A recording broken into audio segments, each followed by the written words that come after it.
belum balik berarti belum wajib. Anak kecil yang usianya di bawah 9 tahun belum wajib. Namun berkeharusan bagi orang tua yang punya anak usia 7 tahun memerintahkan anaknya untuk puasa. 7 tahun anaknya diperintahkan puasa, 10 tahun belum mau puasa, dipukul dengan pukulan yang tidak menjadikan tatu. Fardu puasa, rukun puasa niat, makanya di awal puasa itu biasa niat kalau taklid ke Imam Maliki ya. Niatnya yang nawaitu shoma sahri Ramadana hadis sanati kulihi di awal ya. Niat puasa Ramadan 1 bulan penuh ya. Biasanya itu hanya di awal kalau taklid ke Imam Maliki. Tapi kalau madhab Imam Syafi'i itu ya tiap malam mau gak mau harus niat. Ya niatnya itu dari setelah Isya sampai subuh ya, sampai subuh. Jadi bisa setelah tarawih, bisa malam ketika sahur niat. Meskipun tidak diucapkan, cukup dalam hati niat saya puasa esok hari di bulan Ramadan, fardu karena Allah Ta'ala.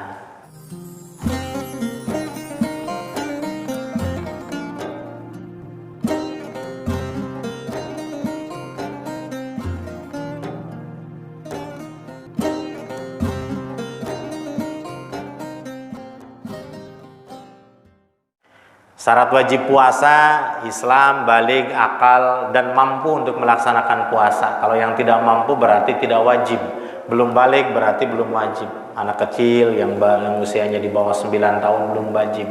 Namun berkeharusan bagi orang tua yang punya anak usia 7 tahun memerintahkan anaknya untuk puasa. 7 tahun anaknya diperintahkan puasa, 10 tahun belum mau puasa, dipukul dengan pukulan yang tidak menjadikan tatu. Fardu puasa, rukun puasa niat, makanya di awal puasa itu biasa niat kalau taklid ke Imam Maliki ya. Niatnya yang nawaitu shoma sahri Ramadana hadis sanati kulihi di awal ya. Niat puasa Ramadan 1 bulan penuh ya. Biasanya itu hanya di awal kalau taklid ke Imam Maliki. Tapi kalau madhab Imam Syafi'i itu ya tiap malam mau gak mau harus niat. Ya niatnya itu dari setelah Isya sampai subuh ya, sampai subuh. Jadi bisa setelah tarawih, bisa malam ketika sahur niat. Meskipun tidak diucapkan, cukup dalam hati niat saya puasa esok hari di bulan Ramadan, fardu karena Allah Ta'ala.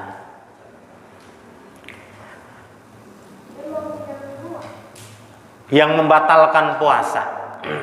Yang membatalkan puasa ya, semuanya sudah paham, tapi secara singkat kita bahas. Yang pertama, mawasala amdan ilal jauf, ada sesuatu benda yang masuk kepada lubang ya, yang ada di badan kita dengan sengaja. Berarti telinga, hidung ya, mata, tenggorokan. Yang paling utama kan tenggorokan, ketika masuk ke mulut ya, masuk ke tenggorokan, sampai ke tenggorokan, bukan benda yang besar saja, benda yang kecil pun yang tidak mengenyangkan ya, satu bekas, satu sisa nasi yang ada di gigi, kalau ditelan dengan sengaja itu hukumnya batal. Atau kertas digigit ditelan dengan sengaja, hukumnya batal. Atau benda-benda yang lain ya, meskipun tidak mengenyangkan, itu hukumnya batal. Awirosi, lubang yang ada di kepala ya, seperti tadi sama jawaban telinga, hidung, kalau memang kemasukan air dengan sengaja, dimasukkan air dengan sengaja, itu hukumnya batal.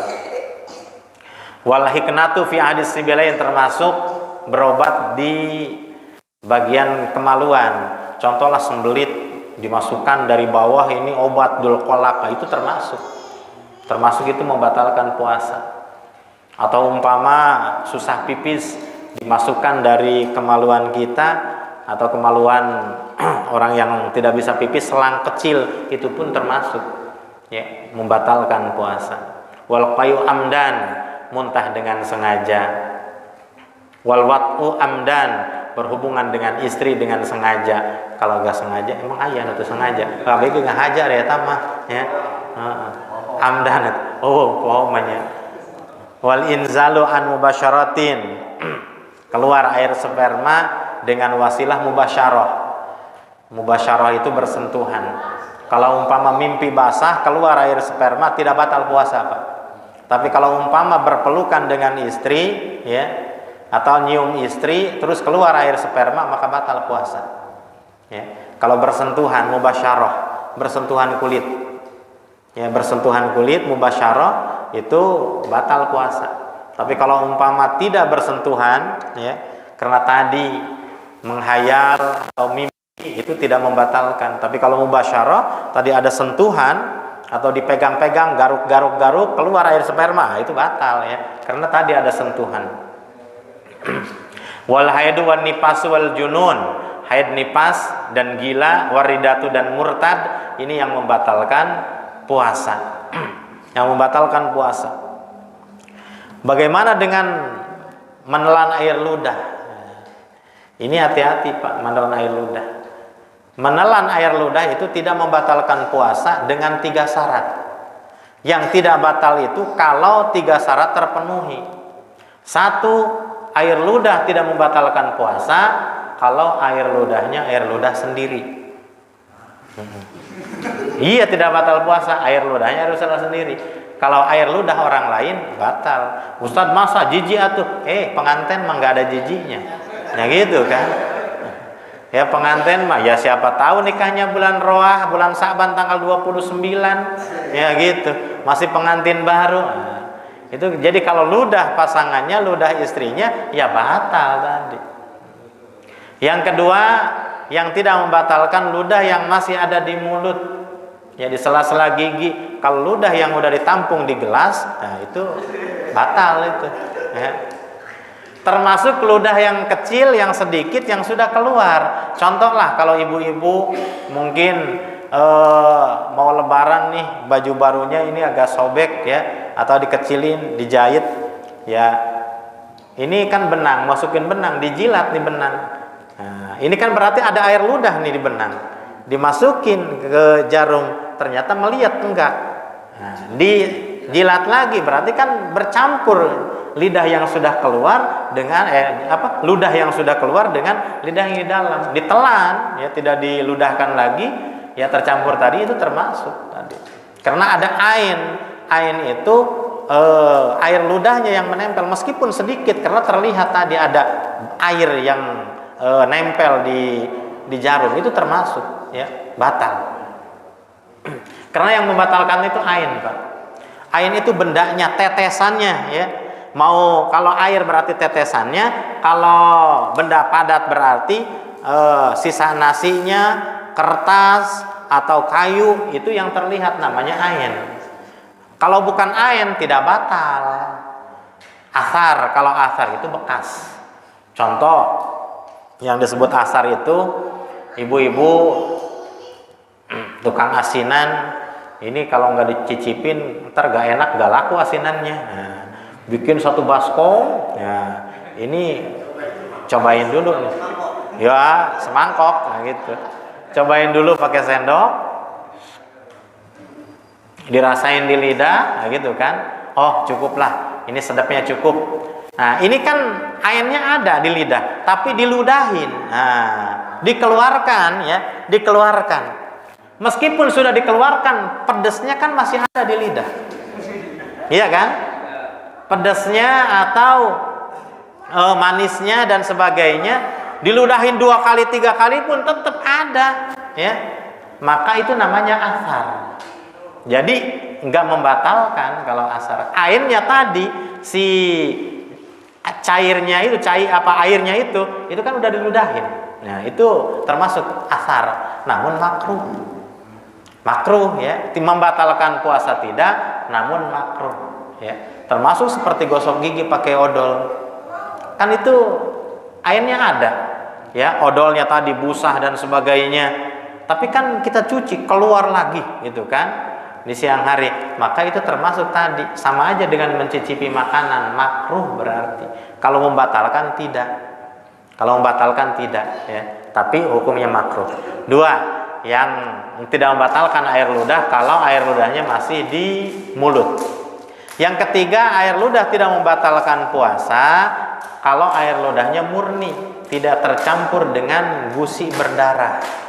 Kalau gusi sudah berdarah, maka tidak boleh ludah ditelan karena di situ ada air berbentuk darah tadi, bukan sekedar ludah. Maka hukumnya batal puasa. Ya, batal puasa.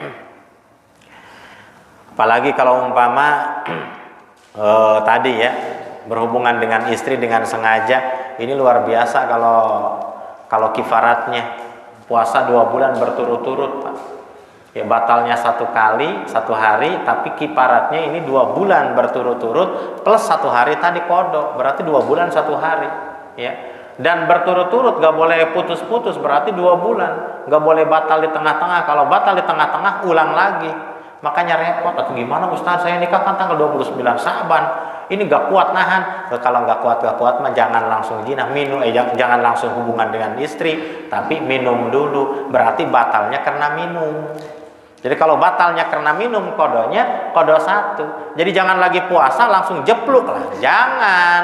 Ya kalau udah nggak kuat mak pengantin baru, ya tadi mendingan minum dulu lah daripada madorot gitu kan. Minum dulu, berarti batalnya karena minum, bukan batal langsung hubungan suami istri.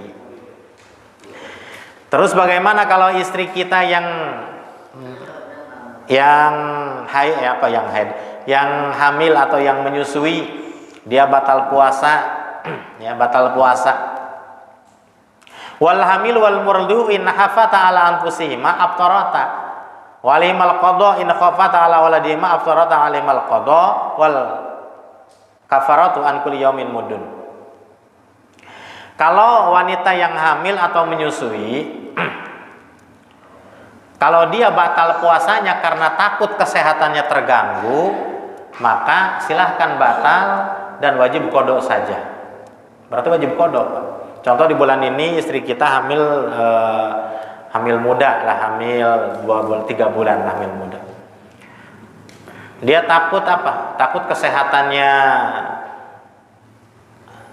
terganggu, takut sakit, batal. Teh kenapa nggak puasa? Lemes, ya lemes lah. Nah, berarti dia batal, wajib qada saja.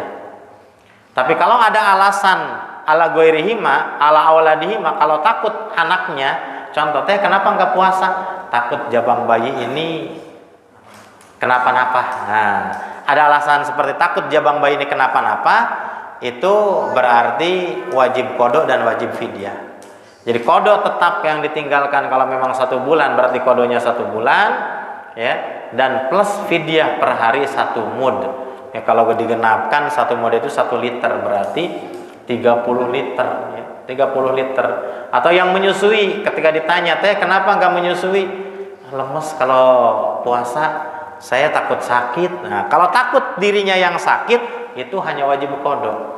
Tapi kalau umpama dalam hati dia takutnya, takut anak yang disusui mencret, ya itu berarti wajib qada dan fidyah. Dan kebanyakan alasan perempuan batal puasa itu bukan karena dirinya, tapi pasti rata-rata takut anaknya kenapa-napa. Makanya kalau batal karena menyusui atau karena hamil, kita ihtiyatnya sebagai suami lebih baik membayar fidyah saja. Ya, karena pasti ya dalam hati kecil istri kita bukan takut dia, ya takut anaknya kenapa-napa. Maka wajib qada dan fidyah ya. Dan termasuk yang wajib fidyah itu kalau sudah melewati 1 tahun belum selesai qada tahun kemarin. Seperti bulan puasa kemarin istri kita batal karena haid 7 hari. Tapi karena malas berpuasa sampai sekarang istri kita masih 7 hari. Kalau sekarang masih ada waktu beberapa hari lagi, 14 hari ke depan masih bisa 7 hari selesaikan. Tapi seandainya head juga di akhir ini, ya, terus sampai Ramadan berikutnya belum diqada, maka itu wajib fidyah juga, Pak. Kalau udah lewat Ramadan, ya, udah nyambung Ramadan, ada qada yang belum selesai tahun kemarin, baik qada karena sakit, maupun qada karena haid, maupun qada karena yang lain, ya batasnya itu kan 1 tahun. Kalau udah 1 tahun belum selesai qada, ya itu harus membayar fidyah.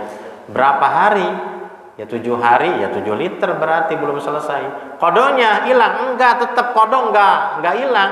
Berarti nanti setelah Idul Fitri ya kodo lagi 7 hari. Enggak gugur, enggak, terus selama masih sehat, kecuali kalau hirom. Kalau udah kakek-kakek, nenek-nenek yang sudah tidak mampu berpuasa, baru itu wajib fidyah saja. Tapi kalau kita ya pernah meninggalkan dulu nih, perasaan ingat saya waktu kerja di PT nggak bisa istirahat, sehingga capek banget nih tahun 2015 itu saya batal puasa seminggu, sampai sekarang belum dikodok, lupa mulu, malas mulu, ya tinggal dihitung dari 2015 sampai ke sekarang udah melewati berapa Ramadan? 9 kali Ramadan, berarti tadi seminggu batalnya 7 kali 9 ya. 7 kali 9 63 liter berarti. 63 liter berarti itu ya fidyahnya kalau umpama ingat ya, ingat. Ustaz kalau gitu mah saya baru insafnya 20 tahun yang lalu. Berarti 40 tahun yang lalu banyak banget, 30 hari saya nggak puasa, banyak banget. Nah, ini taubat yang kedua. Kan tadi la yukallifullahu nafsan illa usaha. Allah tidak meminta hamba kecuali sekemampunya. Ya, sebanyakin sedekah aja gitu. Banyakin sedekah. Mudah-mudahan dengan banyak sedekah tadi menolong kesalahan-kesalahan kita yang dulu. Tapi kalau mampu ya sekalian sedekah, sekalian saya fidyah aja ke fakir miskin. Ya tahun ini saya mampu 1 ton, nah silahkan. Tahun depan mampu lagi 1 kintal, silahkan.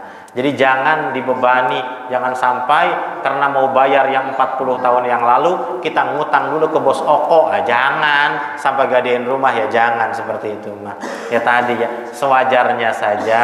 Ya sewajarnya, karena Allah pun akan mengampuni dengan niat kita taubat dari awal tidak mau berpuasa, sekarang mau berpuasa, itu pun sudah termasuk taubatan nasuha. Ya, kalau bisa dikodok, nggak mampu, ya tadi sedikit-sedikit. Ya. Hadirin jamaah yang dirahmati Allah, mungkin hanya itu bahasan yang bisa saya sampaikan. Kurang dan lebihnya mohon dimaafkan apabila ada kata-kata yang salah atau bahasan yang kurang tepat, mohon dimaafkan yang seluas-luasnya. Ditutup dengan ucapan wabillahi taufiq wal hidayah. Assalamualaikum warahmatullahi wabarakatuh.